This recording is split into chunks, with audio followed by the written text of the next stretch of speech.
CRB মানে হলো central railway ভবন। বন্দরনগরী চট্টগ্রাম শহরের একটি পুরনো স্থাপনা এই সিআরবি। এদেশের ইতিহাসের অনেক গুরুত্বপূর্ণ ঘটনার সাক্ষী এই সিআরবি ভবন। ব্রিটিশ শাসনামলে 1899 সালে সিআরবি প্রতিষ্ঠিত হয়। সালাম আলাইকুম ভিউয়ার্স, সবাই কেমন আছেন? আশা করি সবাই ভালো আছেন। আমি আলহামদুলিল্লাহ ভালো আছি। আজকে আসছি হচ্ছে সিআরবিতে, অর্থাৎ সকলের একটা পরিচিত জায়গা এবং সকলের হচ্ছে ফেভারিট জায়গা। আপনাদেরকে এখানকার যে স্থাপত্যগুলো রয়েছে সেগুলো দেখানোর চেষ্টা করবো এবং হচ্ছে গিয়ে এখানকার ব্রিটিশ আমলের যে ইতিহাসগুলো রয়েছে সেগুলো সম্পর্কে আপনাদেরকে একটু ব্রিফ করার চেষ্টা করবো ইনশাল্লাহ। আর হচ্ছে গিয়ে আপনারা যারা সিআরবিতে আসবেন আপনারা হচ্ছে সকালে আসতে পারেন, আবার হচ্ছে গিয়ে আপনারা বিকেলে আসতে পারেন। অর্থাৎ অনেক পর্যটক আসেন হচ্ছে বিকেলের দিকে, কেউ বন্ধু বান্ধব নিয়ে আসেন, কেউ হচ্ছে এমনি ঘোরাফেরা করার জন্য আসেন, আর কেউ হচ্ছে কাপড় নিয়ে আসেন। আবার হচ্ছে সিআরবিতে বলা যায় আপনার সব সময় হচ্ছে সিআরবিটা সুন্দর। যারা হচ্ছে পর্যটক প্রেমী আছেন বা সিআরবিকে হচ্ছে চট্টগ্রামের ফুসফুস বলা হয়, এটা আপনারা সবাই জানেন। সিআরবির মতো এরকম জায়গা চট্টগ্রাম সিটির মধ্যে আর কোথাও নেই। অর্থাৎ হচ্ছে আপনি এখানে প্রকৃতি উপভোগ করতে পারবেন। এরপর হচ্ছে ব্রিটিশ আমলের যে স্থাপত্যগুলো রয়েছে সেগুলো আপনি দেখতে পারবেন বা উপভোগ করতে পারবেন। সব মিলে বলা যায় সিআরবি হচ্ছে সুন্দর একটা জায়গা, উপযুক্ত একটা জায়গা। আপনারা আসবেন আর এখানকার যে স্থাপত্যগুলো রয়েছে সেগুলো সম্পর্কে জানবেন। আশা করি আপনাদের কাছে ভালো লাগবে। আসাম বেঙ্গল রেলওয়ের সদর দপ্তর হিসাবে সেই সময় এখানে রেলওয়ে সদর দপ্তর করার মূল কারণ ছিল ভৌগোলিক পরিবেশ পরিস্থিতির সাথে বন্দরের সুবিধাকে কাজে লাগিয়ে বাণিজ্যিক উন্নয়ন। সেই সময় এখানে প্রায় 50,000 লোক কাজ করত। এটা হচ্ছে শিরিষতলা। এখানে বিভিন্ন সময় বিভিন্ন অনুষ্ঠান হয়ে থাকে এখানে। আর এমনিতে হচ্ছে এখানে খেলাধুলা করে, হয়তো কেউ ক্রিকেট খেলে বা কেউ ফুটবল খেলে, সকালে খেলে আবার হচ্ছে বিকালে খেলে। আর এই যে মাঠটা আছে, যে গ্রাউন্ডটা দেখতে পাচ্ছেন, এই গ্রাউন্ড হচ্ছে সবাই খেলাধুলা করে আর কি। আর এখানে হচ্ছে সবগুলো শতবর্ষী পুরাতন গাছ, এগুলোর বয়স অনেক বেশি, প্রায় 300 বছরের পুরনো হবে বা 200-250 বছরের পুরনো সবগুলো গাছ হবে। আমরা আস্তে আস্তে সামনের দিকে যাব এবং হচ্ছে আপনাদেরকে সামনের যে পুরাতন স্থাপত্যগুলো আছে সেগুলো আপনাদেরকে দেখানোর ট্রাই করবো। বিকেল হল হচ্ছে এখানে পর্যটকদের অনেক আনাগোনা বেড়ে যায়, অর্থাৎ সবাই এখানে আসেন ঘোরাফেরা করার জন্য। সবাই বন্ধু বান্ধব নিয়ে আসেন, এরপর হচ্ছে কাপড় নিয়ে আসেন। এখানে অনেক বসার স্থান আছে। কালের বিবর্তনে এখানে অফিসের সংখ্যা কমেছে, তবে প্রাকৃতিকভাবে সিআরবির গুরুত্ব কখনোই কমেনি। নাগরিক জীবনের কোলাহল থেকে কিছুটা স্বস্তি, আরাম আর মানসিক প্রশান্তির খোঁজে সময় পেলে মানুষ জমায়েত হয় এই সিআরবি শান্ত নিরিবিলি পরিবেশে।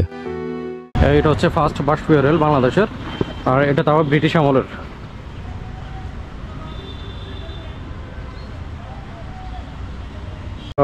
ব্রিটিশ আমলের বিল্ডিংগুলোর যে কারুকাজ, তাদের যে স্ট্রাকচার, এগুলো দেখলে আসলে যে কারো ভালো লাগবে। অর্থাৎ এখানকার যে কারুকাজগুলো সেগুলো অনেক বেশি সুন্দর। অর্থাৎ বলা যায় বর্তমানের যে ডিজাইনগুলোর তুলনায় বা বর্তমানের অর্থাৎ ব্রিটিশ আমলের যতগুলো আপনি ভবন দেখবেন, ওগুলো ভবনের তাদের কারুকাজগুলো দেখবেন, অবশ্যই আপনাদের কাছে ভালো লাগবে এবং আপনাদেরকে জিনিসটা মুগ্ধ করবে। আপনারা যদি এখান থেকে এটার স্থাপত্যটা যদি দেখেন এখান থেকে, অর্থাৎ সিআরবির ভবনের যে সৌন্দর্যটা, সেটা আপনাদেরকে সবচেয়ে মুগ্ধ করবে হচ্ছে অর্থাৎ এই পয়েন্ট থেকে। তো এখানে যে গেটটা আছে, এই গেট থেকে আপনারা যখন ভিতরের দিকে প্রবেশ করেন তখন হচ্ছে আপনারা এই ব্রিটিশ আমলের যে স্থাপত্যটা রয়েছে সেটা যদি দেখেন আপনাদের চোখ ঝুলিয়ে যাবে, আপনাদের কাছে অনেক বেশি ভালো লাগবে। সিআরবিতে হচ্ছে তাদের অফিসিয়াল কার্যক্রমের জন্য অনেকগুলো স্থাপনা রয়েছে, ভবন রয়েছে। আর এই পাশে হচ্ছে সুন্দর একটি মসজিদ রয়েছে সিআরবিতে। আপনারা যারা হচ্ছে শুক্রবারে বিভিন্ন মসজিদে যান নামাজ পড়ার জন্য, তারা চাইলে হচ্ছে এই মসজিদটিতে এসে নামাজ পড়তে পারবেন। অর্থাৎ ব্রিটিশ আমলের যে স্থাপত্যগুলো রয়েছে অনেক, এই মসজিদ হচ্ছে সেই আদলে তৈরি করা। আশা করি আপনাদের কাছে ভালো লাগবে।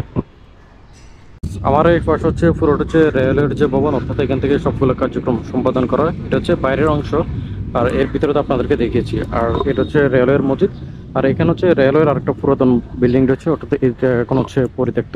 কিন্তু এটার যে কারুকাজ, যে ডিজাইনটা ছিল আগে বা করা হয়েছে, সেটা যদি আপনারা দেখেন এখনও কিন্তু সেই ডিজাইনটা অক্ষত রয়েছে, এখনও কিন্তু দেখতে খুবই ভালো লাগে বলা যায়। ভিউয়ার্স, আপনাদেরকে একটু আগে যে ভবনটা আমি দেখিয়েছি সেই ভবন হচ্ছে অবসরপ্রাপ্ত রেল কর্মচারীদের কল্যাণ সমিতির অফিস ছিল, অর্থাৎ এটা আগে ছিল।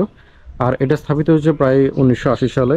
এই যে বিল্ডিংটা, অর্থাৎ আপনাদেরকে আমি একটু আগে যে বিল্ডিংটা দেখিয়েছিলাম, এই বিল্ডিংটা হচ্ছে 1980 সালে হচ্ছে স্থাপিত হয়েছে।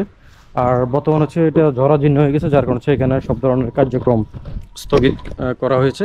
এখন যা কিছু হচ্ছে কার্যক্রম চলমান রয়েছে সবগুলো হচ্ছে এই পাশের যে অফিসগুলো আছে রেলওয়ের, অর্থাৎ আমার সামনে যেগুলো দেখতে পাচ্ছেন এগুলোতে হচ্ছে বর্তমানে সবগুলো কার্যক্রম এখান থেকে সম্পাদন করা হয়। এখানকার যে স্থাপত্যগুলো এগুলো যদি আপনারা দেখেন, অর্থাৎ এটা হচ্ছে আমি যে একটু আগে রেলওয়ে অবসরপ্রাপ্ত কর্মচারীদের যে কল্যাণ সমিতির অফিসটা দেখেছিলাম সেটার পিছনের অংশ। আপনারা যদি এই ডিজাইনটা দেখেন বা এই কারুকাজটা দেখেন তখন কিন্তু আপনাদের কাছে মনে হবে যে এটা অনেক বেশি পুরাতন ভবন, বুঝতে পারবেন তখন। সিআরবিতে আপনারা সামনে সিরিজতলার দিকে যে একটা গ্রাউন্ড ফিল্ড দেখছেন সেখানে হচ্ছে অনেকে খেলাধুলা করেন, আর হচ্ছে ভিতরের দিকে যে গ্রাউন্ডটা রয়েছে অর্থাৎ এই জায়গাটা এখানে হচ্ছে অনেকে খেলাধুলা করেন। আর সিআরবিতে যতগুলো গাছ আছে সবগুলো হচ্ছে একদম শতবর্ষী পুরাতন গাছ। আর আমার সামনে এখন যে গাছটা দেখতে পাচ্ছেন এটা হচ্ছে অনেক পুরাতন গাছ। সিআরবির আরেকটা মেন পয়েন্ট যে সৌন্দর্য অর্থাৎ এই জায়গাটা, মিডলের এই জায়গাটা, যখন হচ্ছে আপনারা গেট দিয়ে ভিতর দিকে প্রবেশ করবেন তখন হচ্ছে এই পাশের এই জায়গাটা দেখতে পারবেন।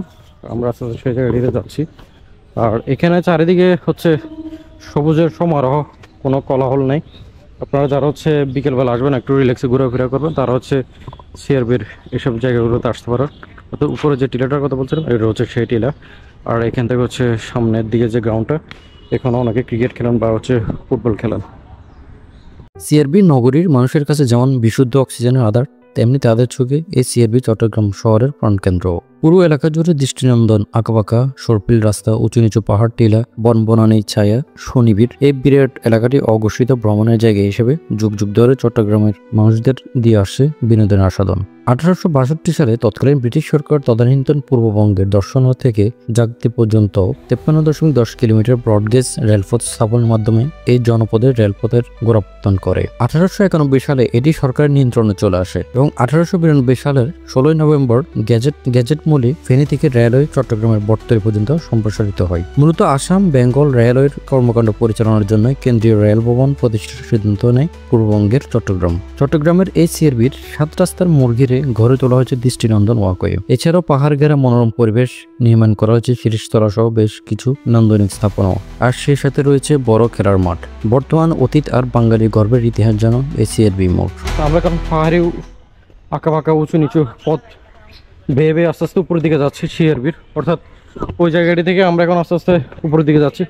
উপরের যে সুন্দর একটা পয়েন্ট আছে অর্থাৎ যেখান থেকে আপনি সানসেটটা উপভোগ করতে পারবেন, আমরা আস্তে আস্তে সেই জায়গাটিতে যাচ্ছি। আপনারা চাইলে হচ্ছে এখান দিয়ে আসতে পারবেন, আবার চাইলে হচ্ছে ওদিকে যে সিআরবির যে রাস্তাটা আছে সেদিকে আসতে পারবেন, আর চাইলে হচ্ছে সিআরবির নিচে পিছনের দিকে একটা রাস্তা আছে সেই জায়গাটিতে আসতে পারবেন। দেখেন এখানেও আরেকটা কিন্তু পুরাতন স্থাপত্য রয়েছে, সবগুলো হচ্ছে সেই ব্রিটিশ আমলের স্থাপত্য। তখনকার যে স্থাপনা করেছে সবগুলো তখনকারই।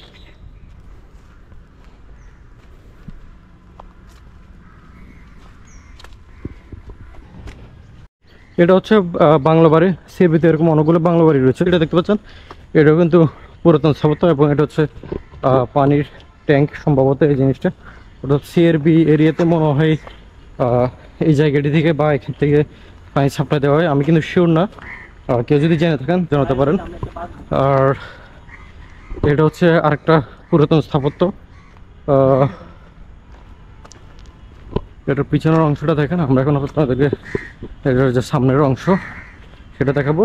আর সিআরবির এখন একদম উপরে চলে আসছি আমরা।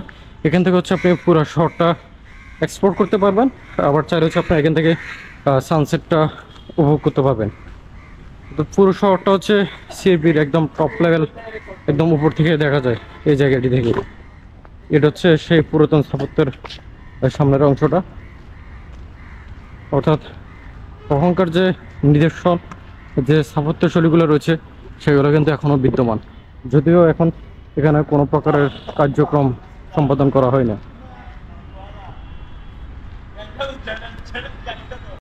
এ হচ্ছে সিআরবির একদম টপ লেভেলের যে জায়গাটার কথা বলছিলাম, অর্থাৎ আমরা যে পুরাতন স্থাপত্যগুলো দেখিয়েছি এর আগে, আর এটা হচ্ছে একদম সিআরবির উপরে, আমরা একদম টপে আছি। এখান থেকে হচ্ছে আপনি পুরো শহরটা এক্সপ্লোর করতে পারবেন, অর্থাৎ এখান থেকে শহর সামনের দিকে যত দূরে চোখ যায় তত দূরে হচ্ছে আপনি শুধু দালানগুড়াগুলো দেখতে পারবেন। আর আপনার আশেপাশে সবগুলো হচ্ছে আপনি প্রকৃতি দেখতে পারবেন, প্রকৃতি উপভোগ করতে পারবেন। আর এখান থেকে হচ্ছে আপনি সানসেট উপভোগ করতে পারবেন। অর্থাৎ সব মিলিয়ে বলা যায় আপনি যদি সিআরবিতে আসেন সেক্ষেত্রে হচ্ছে আপনি ভালো একটা সময় উপভোগ করতে পারবেন, আর আপনার হচ্ছে প্রকৃতির সান্নিধ্য হতে পারবেন। সব মিলিয়ে বলা যায় আপনি সব কিছু, যারা হচ্ছে বিশেষ করে ছবি বা ভিডিও করতে পছন্দ করেন তাদের জন্য হচ্ছে সিআরবিটা একটা পারফেক্ট একটা প্লেস বলা যায়। অর্থাৎ ওভারঅল সব কিছু মিলে বলা যায় হচ্ছে সিআরবি সুন্দর একটা জায়গা। এখানে আসলে আপনাকে যে জিনিসগুলো আকর্ষণ করবে সেটা হচ্ছে এখানকার যে পুরাতন স্থাপত্যগুলো রয়েছে, অর্থাৎ ব্রিটিশ আমলের 1700 বা 1800 সালের দিকে যে স্থাপনাগুলো রয়েছে আমি একটু আগে দেখিয়েছি, এই জিনিসগুলো আপনাদেরকে অনেক বেশি আকর্ষণ করবে বা আপনাদেরকে অনেক বেশি মুগ্ধ করবে। তো তখনকার যে ডিজাইনগুলো, তখনকার যে প্ল্যানগুলো ছিল বা আর্কিটেক্টরা যে ডিজাইনগুলো দিয়েছেন, যে প্ল্যানগুলো দিয়েছেন, এই প্ল্যানগুলো হচ্ছে অসাধারণ বলা যায়। অর্থাৎ আর আপনারা যারা হচ্ছে চট্টগ্রামে রয়েছেন তারা তো চেনেন চট্টগ্রামের এই ফুসফুস খ্যাত যে সিআরবিটা। আর যারা হচ্ছে চট্টগ্রামের বাইরে থেকে আসতেছেন আপনারা চাইলে সিআরবিতে আসতে পারবেন। বৃষ্টির মৌসুম আসলে আপনারা সুন্দর একটা মোমেন্ট পাবেন। আর যদি চান যে বৃষ্টি ছাড়া আসবেন সেক্ষেত্রে আপনারা কিন্তু অর্থাৎ বলা যায় বছরের সবসময় হচ্ছে আপনি এখানকার ভালো মোমেন্টগুলো পাবেন। আজকের ভিডিও এতটুকু পর্যন্ত, ইনশাল্লাহ দেখা হবে নেক্সট ভিডিওতে বা নেক্সট ব্লগে। আসসালামু আলাইকুম।